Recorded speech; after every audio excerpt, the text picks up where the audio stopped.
welcome to my channel. This is Gen Z Finance. I'm an older Gen Z here on YouTube documenting my financial journey. So for today's video, I'm going to be completing my monthly wrap-up routine for October of 2020, and I'll be walking you through my process that I use to wrap up my month every single month here in my budgeting software system, YNAB, or You Need a Budget. Well, it's not mine, it's just the one that I use. I wish I could claim that I made this. So I've gone ahead and written out all of the steps that I take at the beginning or at the end of every month. And so there's 7 steps. It's to reconcile my on-budget accounts, reconcile my tracking accounts, cover any overspending, and then move and sweep money as necessary based on new priorities, review my monthly spending and savings, update my net worth, acknowledge any milestones, goals, or factors that impacted me this month, and then review and prep for next month's budget. Now that kind of sounds like a lot, but it really isn't, or at least it isn't to me. And if you're really in tune with your budget throughout the month, it can actually take, 10 minutes to complete all of this. So I'll go ahead and show you what I mean by reconciling my on-budget accounts. All of my on-budget accounts include my checking, savings, cash, Venmo, and then my 2 credit cards.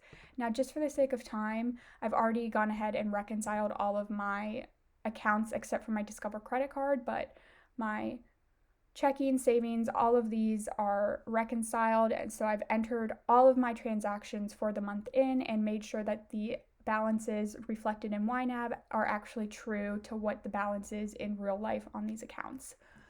So I'll go ahead and go through this process for Discover. So I have my Discover Banking mobile app pulled up on my phone, and I see here in YNAB that the last transaction I entered was on the 26th, but on my phone I actually see that there was a transaction for the 29th.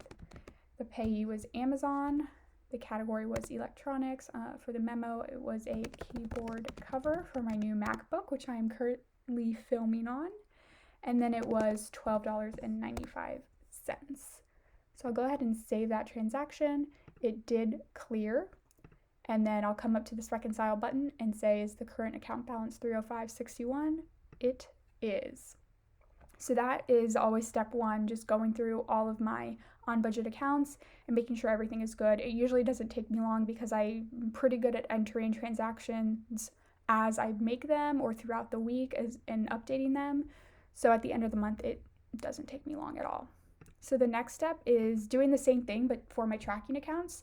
So this is how I can make sure that my assets, or if I had any liabilities like student loans, this is how I make sure that my account balances are up to date. So similarly, just for the sake of time, I've gone ahead and reconciled and updated all of my accounts except for the 401k. So I'll go ahead and show you what I do during the month to make this process really fast.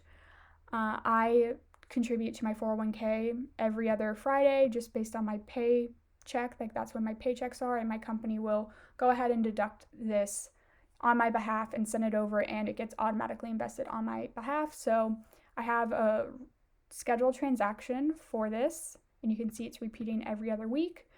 And I do notate and make a difference between what my pre-tax contributions are and my Roth contributions. So I have 2 lines that just pop into this account every 2 weeks. And you can see here it was for October.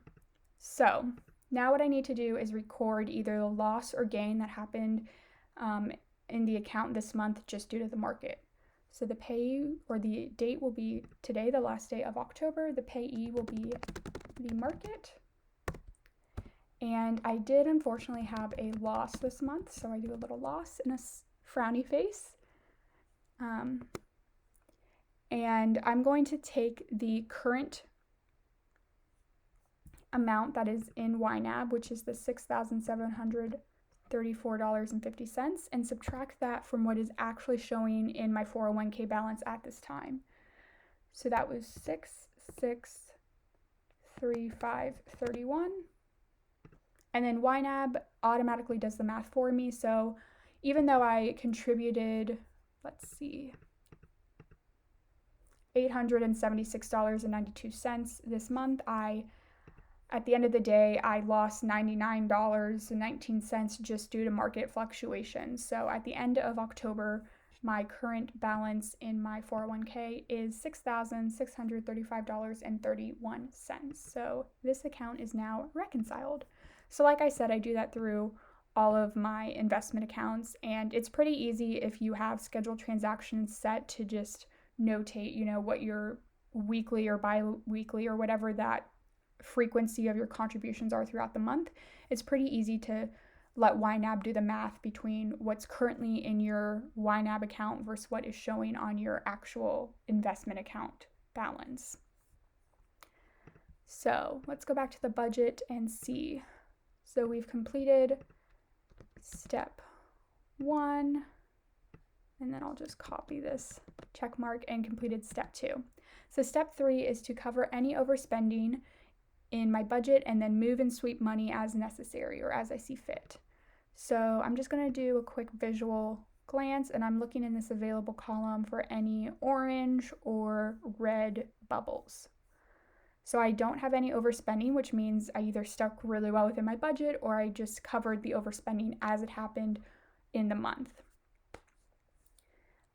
But I do see a couple places where I might want to move money around, not necessarily in October, but if we flip forward to November, I know that this HBO Max category, I canceled the subscription last month, so I won't need to pay for it in November. So I'm going to go ahead and move this $13.68 to my holding category.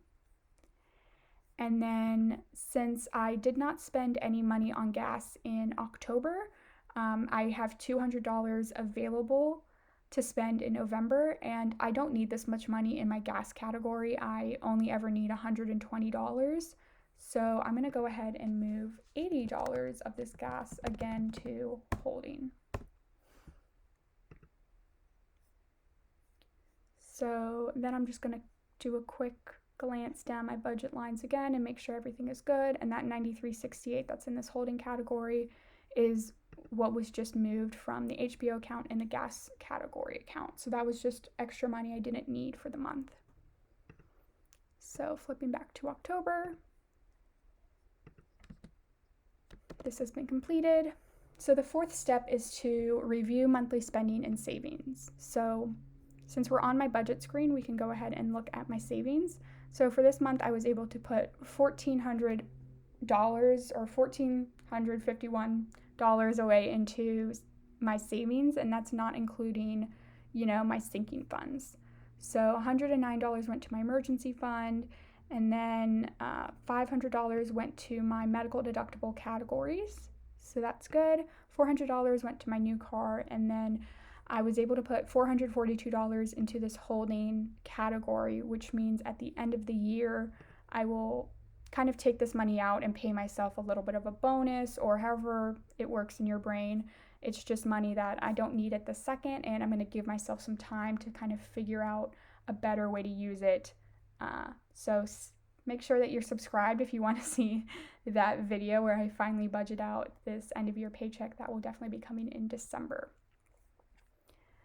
So that is how I kind of look at my savings. I just glance at my savings category and see how much I've budgeted and how much I have available. But to review my spending, I really like to use YNAB's income versus expense report. So I'll go ahead and use it for this month. So in total, I had $3,013.85 in inflows between my two jobs, and that's because it was a 3-paycheck month for my part-time job.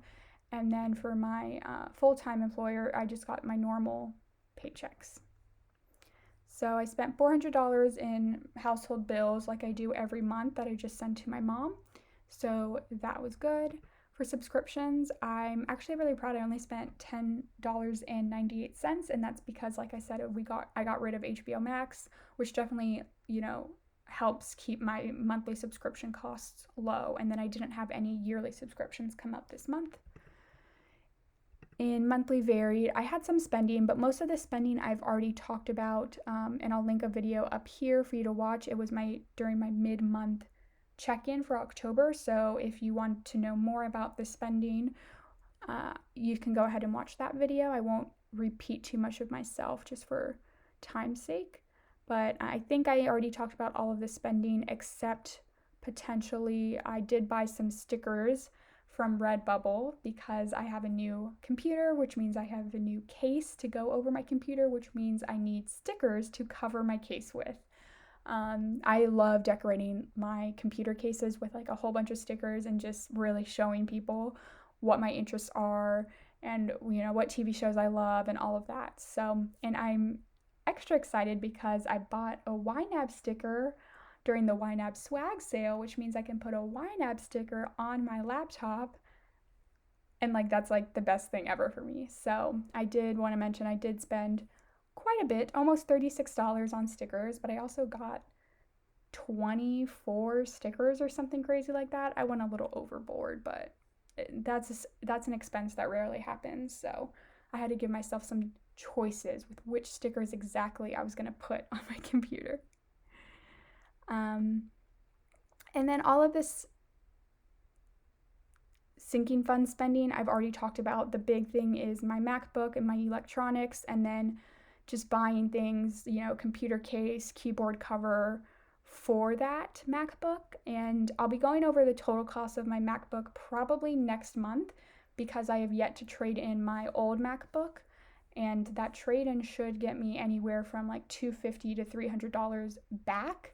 So I don't quite know the exact cost of the upgrade, but I will hopefully know next month. So when I do my November wrap up, I can confirm exactly how much my new MacBook costs me. And then in events and holidays, I did have a new transaction when I bought my bridesmaid's dress. I finally bought it. Longtime viewers might have heard me mention, oh, I need to buy this dress. So I finally bought it, and it actually came in like a week. It was super easy. The dress looks great, and it was $108.99 with, shipping and tax and all of that. So it's pretty affordable. So that was my spending for my sinking funds. And then finally in my F.I.R.E category, I did the $500 to my Roth IRA, which happens as normal every month. So in total, I spent $2,824.24 this month, and then taken from my total income of $3,013, that was a net income of $189.61, which is a lot lower than I like it to be. But if we quickly look at all of this year, you can see I've definitely had some bigger net income months. And I'm still total, I still have, $12,600 that I have brought in this month and that I have not spent yet. So that's exciting. So coming over here to my budget screen, we have reviewed my monthly spending, and then we're just gonna look at my net worth really quickly. I like to look at this every single month just to track how I'm doing. So my net worth for October 2020 is $31,849.75. I'm a little sad because like midway through October, I took a peek at, what my account balances were, like what my investment balances were, and I was like, oh, I think I'm gonna hit $32,000 net worth. And then near the end of the month, the market took a little bit of a stumble, so I had to record some losses. So I didn't quite meet the $32,000 that I thought I was going to, but my net worth still increased by $1,833.12 this month. This is definitely less than it normally does, but that's because I had the big expense this month. Buying a MacBook costs more than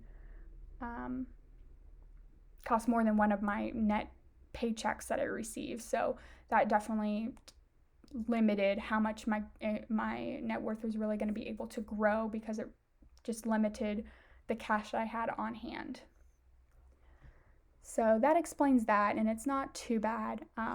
Something I wanted to actually look at here is I've just gone ahead and filtered all of my investment accounts up here, and this shows all of the activity that happened in them this month. So if I ignore these first couple of rows where I was just notating, my gains and losses in these accounts, I contributed over $1,700 to my investment accounts this month, which that is like the thing that I really am excited about, and really want to celebrate the fact that I was able to contribute that much in 1 month is crazy. And if I can do that somewhat consistently over the next couple of years, like that's gonna just grow my net worth so fast.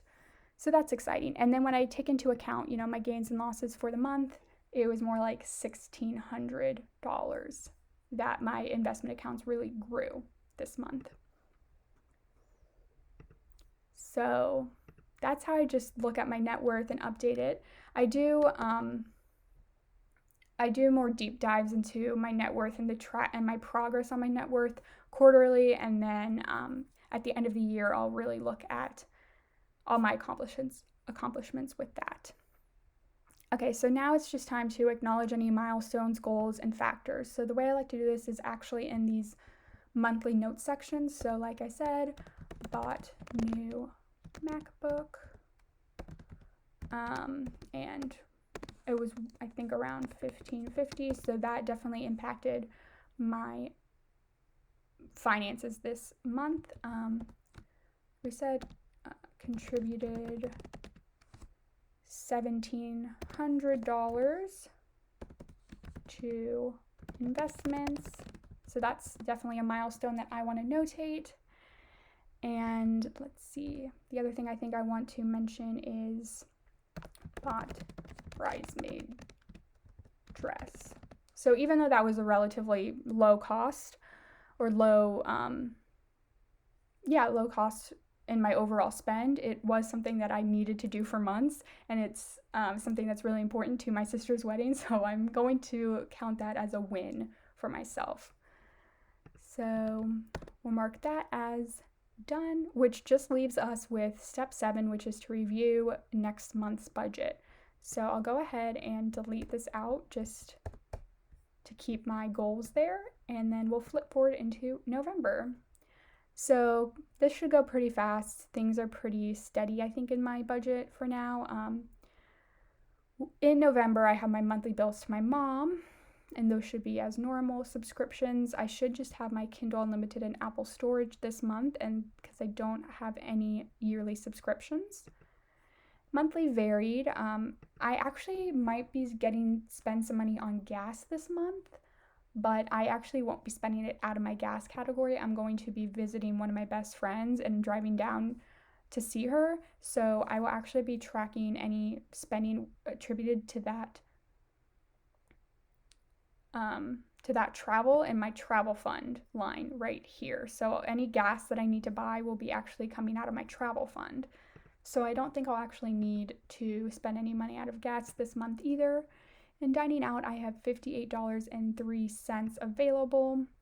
Other/miscellaneous, I shouldn't have too much spending from, hopefully. And then I have my $20 in giving like normal. I have no more money for fun because I've already spent quite a bit. And then I think my biggest expenses for this month in November, besides, the weekend that I'm going to be seeing my best friend, I'll be spending money out of my travel fund for that. But besides that, it should be just gifts, because it's time to start buying gifts for Christmas. And then I do have one of my sister's birthdays is at the beginning of December, so I'm sure I will be purchasing her gift, either in November or very early December. So that should be the big spending that happens out of my sinking funds. Hopefully I don't need any more money in electronics. I think I've gotten all my bases covered with a case and all the stickers and everything like that. So we should be good there. And then I think besides that, it's just money towards my savings.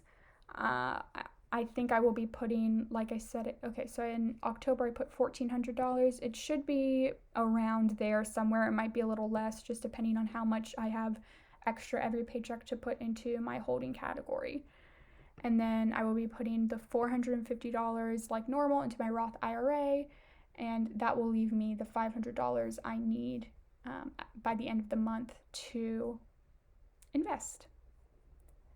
So that is everything with this budget. I know this was a little bit longer of a video, but I had gotten some questions about how I track my net worth and reconcile my accounts, so I wanted to go ahead and make this video for anyone who doesn't quite know or just wants to see how other people handle their end of month wrap up. Thank you all so much for watching this video. I hope y'all are staying safe and healthy. I hope if you're in the United States, you have either already voted or have a plan to vote in the next couple of days, because our election is coming up this week. And I hope y'all have a great weekend.